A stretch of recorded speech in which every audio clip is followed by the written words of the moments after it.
কারণ কবরের ভেতরে 3 নাম্বারে প্রশ্ন হবে মান হাযার রাজুল, এই লোকটা কে ছিল।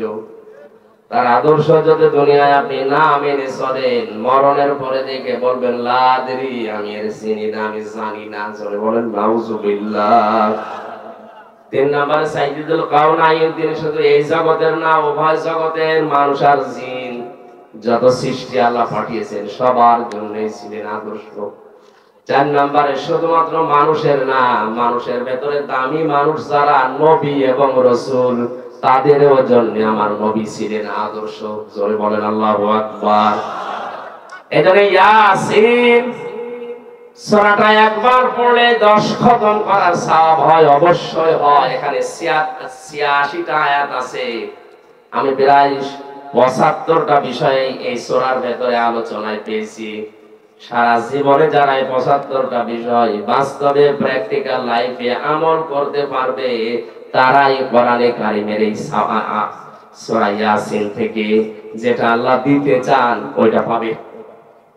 10 খতম করার কোরআন শরীফ পড়া সওয়াব অবশ্যই আপনি পাবেন, কিন্তু সওয়াবগুলো টিকে থাকার জন্য যে পেছনে সেলাই করা দরকার, ওই সেলাইগুলো হচ্ছে 75টা আমল। তাফসীর ফি জিলালিল কোরআনটা, এই সূরা ইয়াসিনের তাফসীরটা যতটুকু সময় পাবেন দেখবেন আপনার সূরা ইয়াসিন পড়ার পরে 10 খতম পড়ার সওয়াব পাওয়া যায়। এই সওয়াব ধরে রাখার যে নিয়ম ওখানে দেওয়া আছে। আল্লাহ তৌফিক দিন, বলেন আমিন।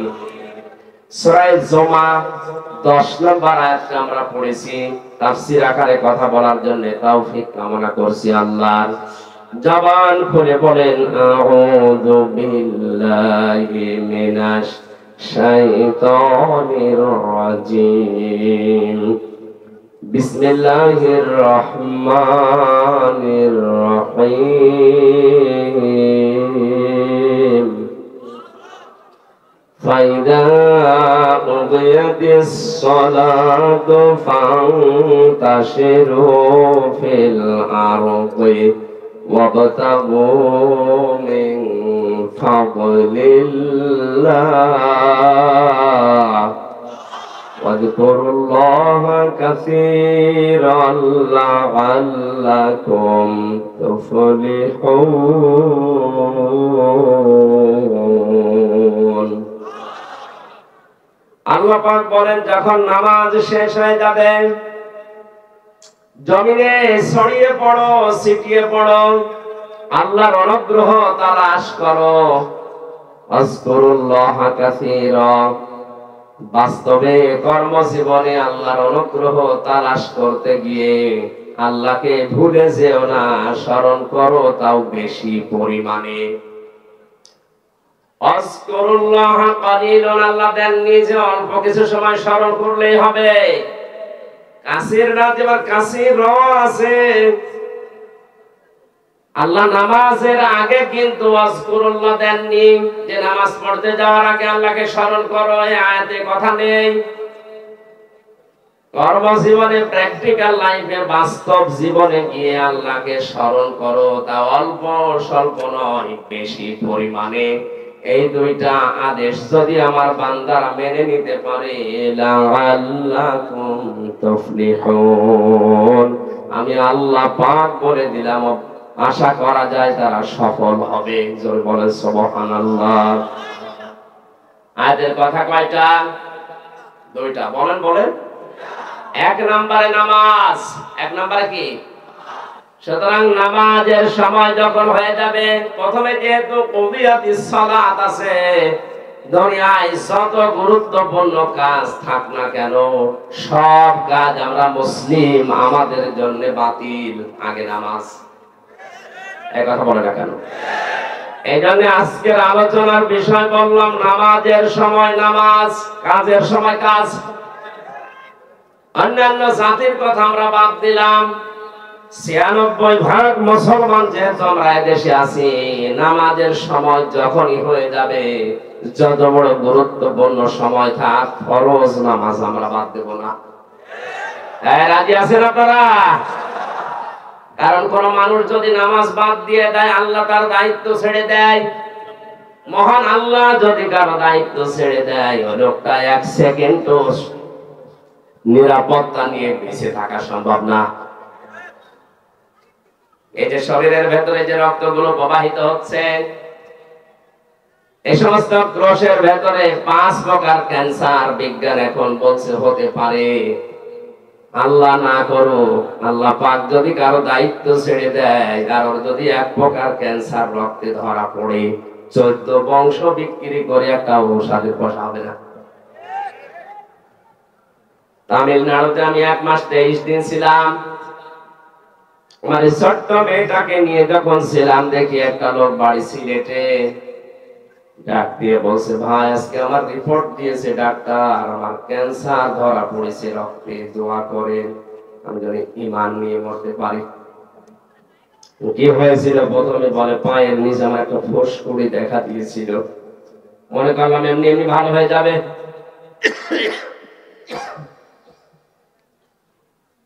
কিছুদিন পরে দেখি না, অবস্থা খারাপের দিকে। সিলেটে দেখালাম, ঢাকাতে দেখালাম, ওরা বলে আপনি ভারতে যান। আসলাম এখানে, 13 মাস আমি এখানে আছি, লক্ষ লক্ষ টাকা আমার খরচ হয়ে গেছে।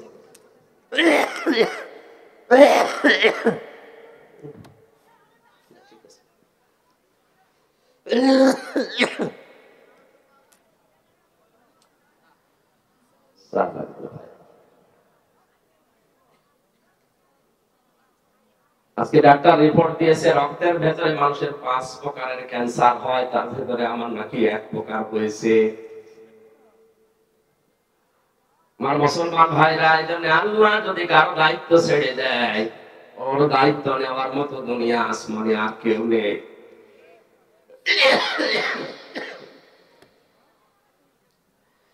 যারা আল্লাহর জিম্মায় থাকতে হলে তার সবচেয়ে বড় হুকুম যেটা নামাজ, এটা পড়ার দরকার আছে না নেই?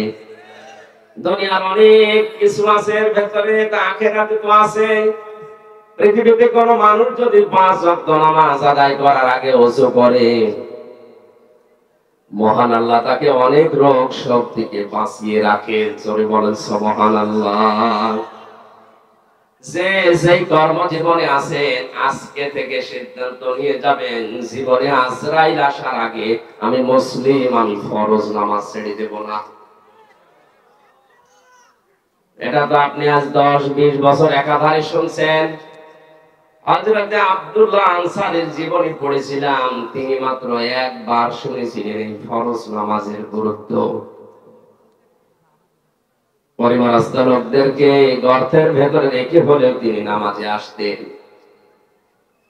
হযরত ওমর একদিন নালিশ দিলেন, ইয়া রাসূলুল্লাহ, এই লোকটা প্রতিদিন পেছনে আসে নামাজে আর সবার আগেই দৌড় দিয়ে চলে যায়। আপনি মুনাফিকদের যে আচরণ বলেছিলেন, মুনাফিকদের জন্য বাজার ভালো লাগে বেশি, মসজিদ ওদের কাছে খারাপ লাগে। লোকটা আসে সবার পেছনে আর চলে যায় সবার আগে। আপনি এবার বলেন লোকটা কি? নবীজি বলেন, আন্দাজে মন্তব্য করা ঠিক নয়, চলো দেখি তার বাড়িতে গিয়ে। কয়েকজন সাহাবীকে নিয়ে নবীজি তার বাড়িতে গেলেন, ডাক দিলেন, আব্দুল্লাহ বাড়িতে আসো। আসসালামু আলাইকুম ইয়া আহলাল বাইত। 1 বার 2 বার 3 বার ডাক দেওয়ার পরে কাঁপতে কাঁপতে হযরতে আব্দুল্লাহ আসলেন। নবীজি বলেন, দেখো, আমি নবী যদি কারো উপর অসন্তুষ্ট হয়ে যায়, মহান আল্লাহ তার জীবনের সব আমল বাতিল করে দেয়। আমি কি তোমাকে 3 বার ডাক দেওয়ার পরে আসলে কেন প্রথম ডাকে সাড়া দিলে না? হযরত ওমর তোমার নামে কয়েকটা কথা বলেছে, জবাব চাই। হযরত আব্দুল্লাহ বলে, ইয়া রাসূলুল্লাহ, জবাব আমি দেব। আপনি যখন প্রথম আমাকে ডাক দিয়েছিলেন, আমি আপনার মুখে শুনেছিলাম যে মানুষ নিজে শুধু বাঁচলে হবে না, পরিবারকেও বাঁচাতে হবে। আমার স্বামী স্ত্রীর নামাজ পড়ার মতো কাপড় পোশাক শুধুমাত্র একটা, বাকি যে কাপড় আছে ওগুলো দিয়ে অন্তত নামাজ আদায় করার মতো কাপড় না। আমি নামাজ পড়তে গিয়ে যদি আপনার পেছনে নামাজ পড়ার পরও বসে সময় নষ্ট করি, আমার স্ত্রী বাড়িতে যাকে আমারে বাঁচানো লাগবে তার তো নামাজ কাজা হয়ে যাবে। এই জন্য আমি দৌড় দিয়ে বাড়িতে চলে আসি। বড় পোশাক পরে শরীয়তে যেভাবে থাকা যায় ওইভাবে আমি সামনে যেতে পারি না, এই জন্য ঘরের ভেতরে একটা ছোট গর্ত আমি করে রেখেছি। ছোট পোশাক পরে আমি ওই জায়গায় নেমে যাই। স্ত্রী এই বড় পোশাকটা পরে নামাজ আদায় করে ওই পোশাকটা আমার দিকে ওইটা নিয়ে আমি বাইরে আসি। আল্লাহর নবী তার কথাগুলো শুনছিলেন আর কাঁদছিলেন। হঠাৎ তাকিয়ে দেখলেন উঠানের উপরে একটা বাচ্চাকে শিকল দিয়ে বাঁধা। নবীজি বলেন, ওরে দড়ি দিয়ে শিকল দিয়ে বেঁধে রেখেছো। সাহাবী বলে, হে নবী, আমি আপনার মুখে শুনেছি লা ইয়াদখুলুল জান্নাতা জাসাদুন গুযিয়া বিল হারাম। ওই শরীর জান্নাতে যাচ্ছে না, যাবেও না যার শরীরটা হারাম দিয়ে লালিত পালিত হয়। আমি যে পোশাকটা পরে বাইরে কর্মজীবনে যাই, আমার এই সন্তানটা ছোট মানুষ, আমার স্ত্রী তো ঘর থেকে ওভাবে বারবার বের হতে পারে না। ওই যে একটা খেজুর গাছ দেখছেন, ওইটা বাঁকা হয়ে ইহুদির বাগানের খেজুর গাছ আমার উঠানের উপরে এসেছে। ওখান থেকে বাঁকা খেজুর যখন পড়ে, আমার এই ছোট ছেলেটা না বুঝে হয়তো দু একটা কুড়িয়ে খেয়ে ফেলতে পারে। আমি মুসলিম দাবি করি, আমি আপনার উম্মত। আমার সন্তান যদি মানুষের জিনিস না বলে খায়, এটা চুরির ভেতরে গণ্য। চুরির যে সংজ্ঞা আছে, কারো জিনিস না বলে নেওয়া, না বলে খাওয়া, এর নাম চুরি। এর নাম কি? আমি মুসলমান, আমার এর নামে কলঙ্ক হয়ে যাবে। এই জন্য যতক্ষণ আমি কর্মজীবনে বাইরে থাকি, ছেলেটাকে বেঁধে রাখতে আমার কষ্ট হয়, এরপরও আমার ছেলেটাকে আমি বেঁধে রাখি। আমার ঘটনা বলার উদ্দেশ্য নয়, এই হাদিসটা আমি এই জন্য বলছি, এই মানুষগুলোর দিকে তাকান। আল্লাহর ফরজ বিধানের কথা মাত্র তারা জীবনে একবার শুনেছিল, কত গুরুত্ব দিয়েছে। আমরা জন্মের পর থেকে শুনতেছি নামাজ, এই নামাজের গুরুত্ব আমাদের কাছে গুরুত্ব আসে না। আব্বানু মা ইউহাসাবু বিহিল আবদু ইয়াউমাল কিয়ামাতিস সালাহ। নবীজি বলেন, কিয়ামত যেদিন কায়েম হবে, সর্বপ্রথম আল্লাহ কিন্তু মানুষকে নামাজের হিসেব ধরবেন। জিজ্ঞাসা করবে, হামজা জীবনে নামাজ পড়েছিলি কিনা আগে বল। আমার জীবনে যদি ফরজ সেজদাগুলো না থাকে, ওই দিন আমি কিন্তু 100 ভাগ ধরা খেয়ে যাব। মিথ্যা যদি বলি আমি নামাজ পড়েছিলাম, আল্লাহ রাব্বুল আলামিন বলেন, তাহলে সেজদা দিয়ে এবার দেখা। বেনামাজি মানুষগুলো সেজদা দিতে পারবে না, সূরা কলমের ভেতরে আছে। আল্লাহ পাক বলেন, ওই মানুষগুলো তখন উল্টিয়ে পড়বে। লক্ষ লক্ষ মানুষের সামনে তখন তারা অপমান হবে। সুতরাং কিয়ামতে কোটি কোটি মানুষ থাকবে, এগুলোর সামনে অপমান না হয়ে যদি সম্মান পেতে চায়, আমাদের এই জীবদ্দশায় নামাজের দরকার আছে না নেই? আশা করছি আজকের এই ওয়াজ শোনার পর থেকে মরণ পর্যন্ত ফরজ নামাজ ছাড়বেন না। যত বড় গুরুত্বপূর্ণ কাজ থাক না কেন, অন্তত যদি নফল আর সুন্নাত পড়তে নাও পারেন, পরে পড়ে নিন, ফরজটা অবশ্যই আদায় করবেন। মানুষ নামাজ অনেকে পড়ে না, তার ভেতরে অন্যতম কারণ হচ্ছে অধিকাংশ মানুষ নামাজের বিষয়ে জানে না। আমার কুষ্টিয়া জেলার গ্রামের বাড়িতে যেখানে হালসা, মাঝে মাঝে ওখানে যেতাম, যে দেখি ফজরের নামাজে মাত্র 3 জন। ইমাম সাহেব মুয়াজ্জিনকে বললাম, মানুষ কয়? বলে, হুজুর এলাকার মানুষ নামাজ পড়ে না। পড়ে না, এ দোষ শুধু ওদের না, এ দোষ আমার। আসলে নামাজ যে কি, নামাজের ভেতরে কি পাওয়া যায়, নামাজে কি মজা আছে, এটা এলাকার অধিকাংশ মানুষ জানে না। এই কারণে ওরা নামাজে আসে না। সুতরাং এটা আগে জানানো লাগবে। সূরা ফাতিহা বাদ দিয়ে 4টা সূরা যদি শুদ্ধ করে অর্থ সহ একটু আধটু হলেও ব্যাখ্যা সহ ওদেরকে জানানোর ব্যবস্থা করা যায়, নামাজের 13টা ফরজ 14টা ওয়াজিব দিয়ে অন্তত নামাজ কি এটা যদিও নামাজের শান্তি পায়, এই 3 জন না, এই ফজরের নামাজে 300 মানুষ হাজির হবে। একটা মাদ্রাসা করে দিয়েছিলাম আমার মায়ের নামে।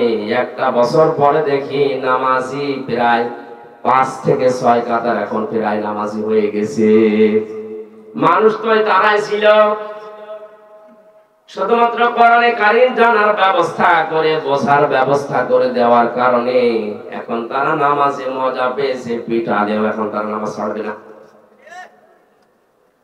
আপনারা এলাকায় এরকম ব্যবস্থা করবেন, মসজিদে হোক, খানকায় হোক, মাদ্রাসায় হোক, মক্তবে হোক, নামাজ, ইসলাম মূল নীতি যেগুলো আছে, এই ফরজ বিধানের এগুলো মানুষকে জানানোর ব্যবস্থা করেন। মানুষ যদি সত্যিই নামাজে মজা পেয়ে যায়, ওই যে দুইজন সাহাবীর কথা হাদিসে এসেছে, বিশ্ব নবী তাদের পাহারায় রেখেছিলেন। তাবু পাহারা দিতে গিয়ে একজন বলছে সারা রাত এভাবে দুইজন জেগে থেকে লাভ নেই, একজন ঘুমিয়ে যায়, একজন পাহারা দাও।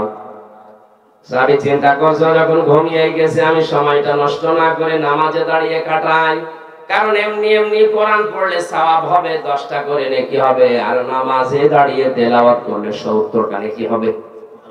তো সময়টা কাজে লাগায় আমি নামাজে দাঁড়িয়ে নামাজে তেলাওয়াত করছিলেন।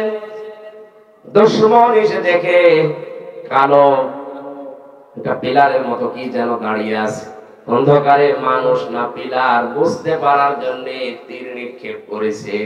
তীরটা এসে তার ডান বাহুর ভেতরে লেগেছে। নামাজে তেলাওয়াতে তিনি এমন মজা পাচ্ছিলেন, নামাজ ছেড়ে দেননি।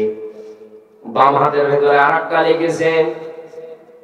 চিন্তা করছে এভাবে দুইটা লাগার পরে এখন যদি আমার বুকের ভেতরে, পিঠের ভেতরে একটা তীর লেগে যায়, আল্লাহর নবী আহত হয়ে যাবেন। এই চিন্তা করে তিনি নামাজ শেষ করে সাহাবী পাশে যেটা আছে তাকে জাগালেন। জাগিয়ে ঘুম থেকে উঠে দেখছে দুই পাশে দুই তীর। ডাক দিয়ে বললেন, এ আমার সাথে দুই পাশে দুই তীর কেন? তিনি বিস্তারিত বলার পরে বললেন, আমাকে কেন ডাকলেন না?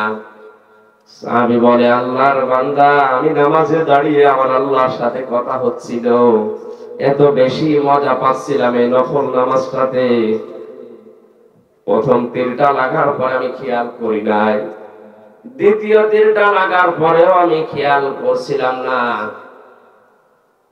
মনের ভেতরে একটা চিন্তা এসেছিল, কি যেন আমার শরীরে এসে বিদ্ধ হয়েছে। চিন্তা করলাম আপনি তো ঘুমিয়ে আছেন, কি যেন এসে বিদ্ধ হয়ে গেল। এই অবস্থায় যদি আর একটা কিছু এসে আমার বুকের উপরে লাগে, আমি যদি মারা যাই, তাহলে বিশ্ব নবী আহত হয়ে যাবে। এই চিন্তা যদি মনের ভেতরে উকি না দিত, জীবন চলে গেল, আমি নামাজ বাদ দিতাম না। তারাও তো আমাদের মতো রক্ত মাংসের মানুষই ছিলেন। অনেক মানুষ বলে আমি নামাজ পড়তে পারি না, কাজের যন্ত্রণায়। আপনার মতো মানুষই আছে, তারা কাজ করে খায় কিন্তু ফরজ নামাজ ছাড়ে না। এখানে যে যে কর্মজীবনে আছেন, কর্মজীবন তো লাগবে। আল্লাহ কর্ম করার আগেই নামাজের পয়েন্টটা আগে দিয়েছেন আয়াতে।